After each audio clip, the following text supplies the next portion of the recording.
You know that old Mark Twain line about history? Oh, yeah.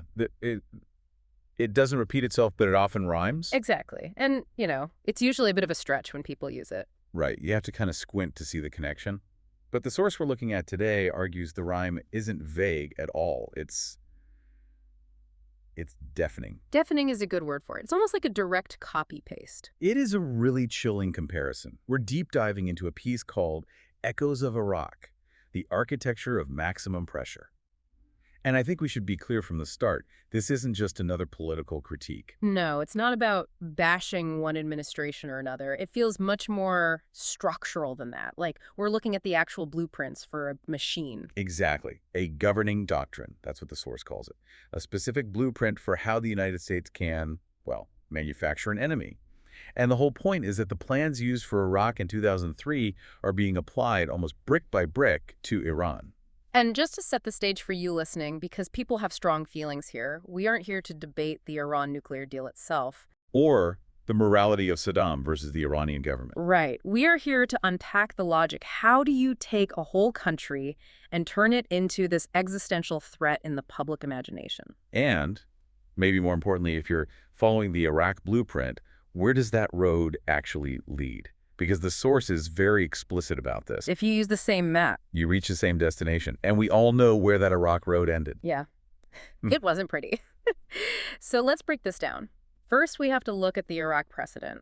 What really happened in the 90s versus the story we were told. Then we'll layer that over the maximum pressure campaign against Iran to see those mirror images. And finally, and I think this is the most critical piece of the analysis, we have to talk about the one massive thing that's changed since 2003.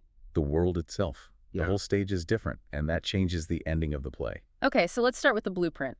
Back to the 1990s. I think for a lot of us, the Iraq War starts with shock and awe in 2003, The explosions on TV. Yeah. But the source makes a really powerful point that the war, in a way, started long before that. It started with the sanctions.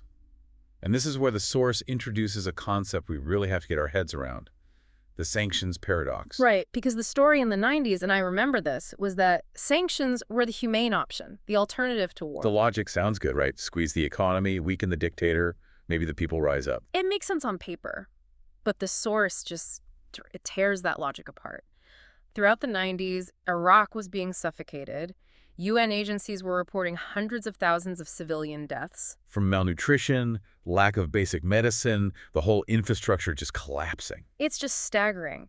But here's the paradox.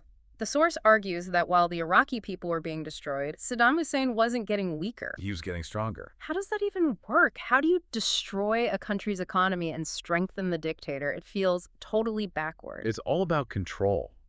Think about it. In a normal economy, people have jobs, businesses, some level of independence, agency. Sure. But under maximum pressure sanctions, everything becomes scarce. And who controls the scarce resources? The state? The state. Right. The Iraqi government set up a rationing system. They controlled the food, the fuel, the medicine. So if you're an ordinary person, you're not thinking about overthrowing the regime. You're thinking about where to get food for your family. Exactly. And the regime holds the keys to that. So Yeah. the middle class, which is usually the driver of political change, it just gets wiped out. And the tragedy is that Washington sold these sanctions as a moral crusade. That's the paradox. The tool meant to break the dictator actually breaks the people, and that insulates the dictator from any real pressure. And that just paved the way for step 2 in the blueprint, the narrative escalation. This is where it goes from containment to, outright invasion. This is the weaponization of intelligence part. And it wasn't just about getting some facts wrong. It was about creating a culture. A culture of binary logic, as the text calls it.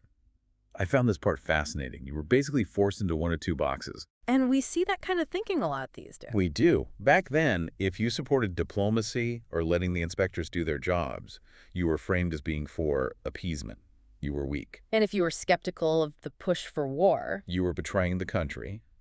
It just shut down any real debate. So if an intelligence analyst said, hey, the data on WMDs is actually pretty thin, they were sidelined.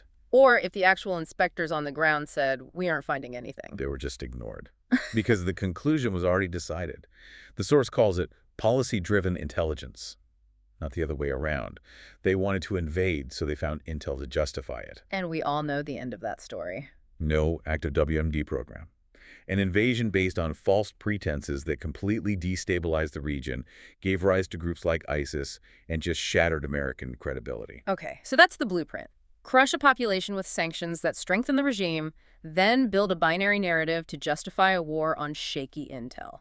Now, let's fast forward. To the mirror image. The source argues the Trump administration's Iran policy follows this trajectory with unsettling clarity. It starts in 2018. The withdrawal from the Iran nuclear deal, the JCPOA. And I want to pause here because this is a crucial fact check. The U.S. didn't pull out because Iran was cheating, did they? No. And the source is adamant about this. The IAEA, the international inspectors, they had verified over and over again that Iran was complying. They shipped out their uranium. They poured concrete in their reactor. They were holding up their end of the bargain. So the inspectors, just like in Iraq, are saying this is working, and the administration is basically saying we don't care. Exactly. The withdrawal wasn't about non-compliance. It was about an ideological opposition to talking with your adversaries. It was about undoing what the last guy did. So we tear up the deal, and then comes maximum pressure. It sounds dramatic. It is economic warfare on a massive scale, reimposing all the sanctions and then adding more, targeting oil, banking, shipping, everything. The goal was to choke them off completely. And the impact, it's Iraq all over again. The source talks about soaring inflation, the currency collapsing. I remember reading reports about cancer patients not getting drugs because banks were too scared to process the payments. And yet, just like with Saddam, has the regime in Tehran collapsed? No. No. They've proven resilient. They use smuggling. They talk about a resistance economy, and the population just absorbs all the pain. It's the sanctions paradox part two. The people suffer, and the hardliners say, see, the West wants to destroy you, and they consolidate their power. There's also that psychological part the source digs into, the demonization as policy. Yes. This is how you manufacture consent for a conflict. You can't just say you have a geopolitical disagreement. You have to frame the other side as, irredeemable, as irrational. And monolithic, that's a key word, pretending the whole country is just one evil entity. Right. It erases all complexity.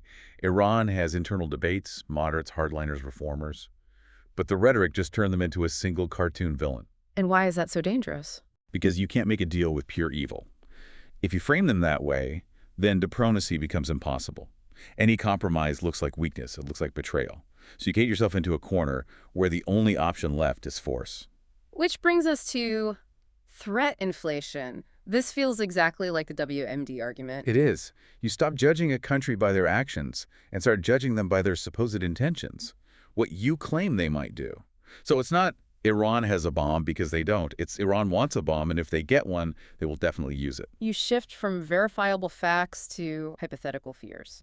And when you're dealing with what-ifs, you can justify anything as being preemptive. You're not dealing with reality anymore. You're dealing with your own worst-case scenarios. So it's the same sanctions logic, the same narrative framing, and the same demonization. It really is the same song. But, and this was the big takeaway for me in the piece, the world is different now. We're not in 2003 anymore. This is the variable that changes the whole equation. The shift from a unipolar to a multipolar world. Okay, unpack that. What does that mean in practice? Well, think back to 2003.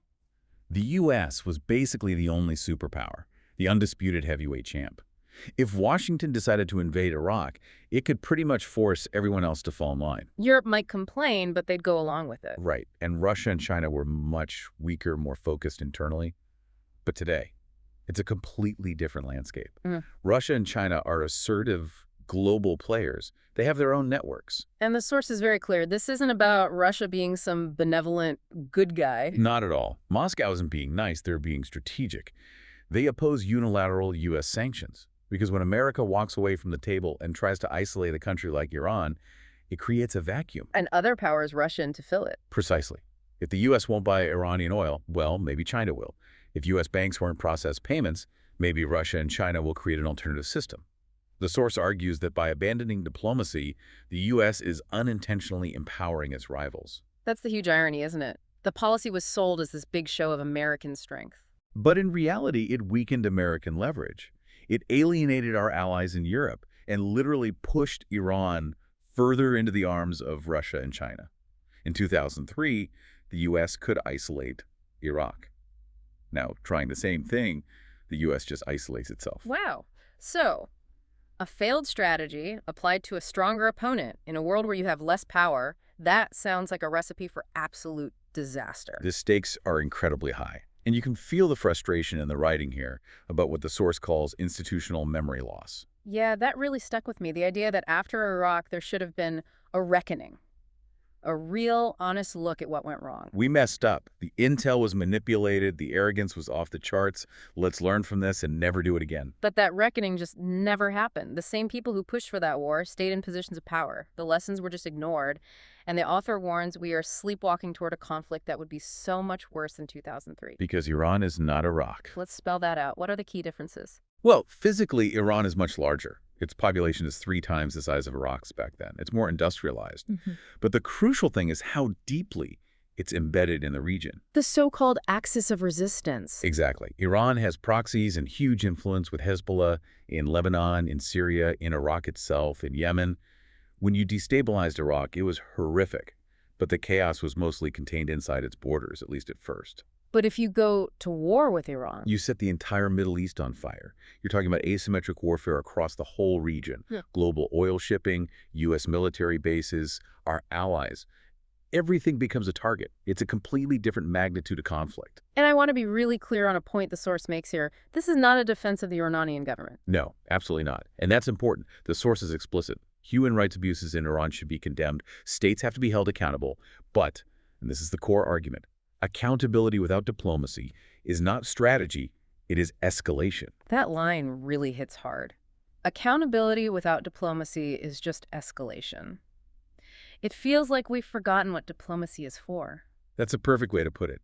You don't make peace with your friends, you make peace with your enemies. Diplomacy is the tool you use to manage adversaries, to influence their behavior without going to war. When you throw it away because you're afraid of looking weak, you lose all your leverage. So, to bring this all together, what should you, the listener, take away from this? I think it's about recognizing the pattern. Seeing the architecture, like the title says. When you hear the rhetoric ramping up, when you see that kind of demonization, when you see verified facts from inspectors being dismissed in favor of scary what-ifs. You have to recognize that we've seen this movie before. And we really didn't like the ending. The ultimate warning here is that manufacturing enemies might be great for domestic politics. It makes you look tough, it rallies your base, but it is catastrophic for long-term security. The source ends on such a heavy note. It says, if the U.S. continues down this path with Iran, ignoring the history of 2003, it's not just an error of judgment. No, it's a conscious choice. A choice to look at the history book, see what happens, and decide to do it anyway. That is a very sobering thought. Making a mistake is one thing, knowingly repeating it is something else entirely. It forces you to ask, are we watching a strategy, or are we watching a performance? And are we willing to pay the price for that performance? And that is where we're going to leave it for this deep dive. We've unpacked the blueprint from Iraq, we've seen its reflection in the Iran strategy, and we've looked at how a changing world makes this whole thing so much riskier. It's a lot to take in, but I think understanding that logic is so important for cutting through the noise. Absolutely. Thanks for connecting those dots for us. And to you listening, here's a final thought to take with you. The source talks about manufacturing enemies. But what about the reverse? If making an enemy destroys your security, what does it look like to manufacture a partner, or at least a stable rival? Is it even possible to reverse that machine once it gets going, or does the architecture only build in one direction? A tough question, but probably the most important one. Thanks for listening to The Deep Dive. We'll catch you on the next one.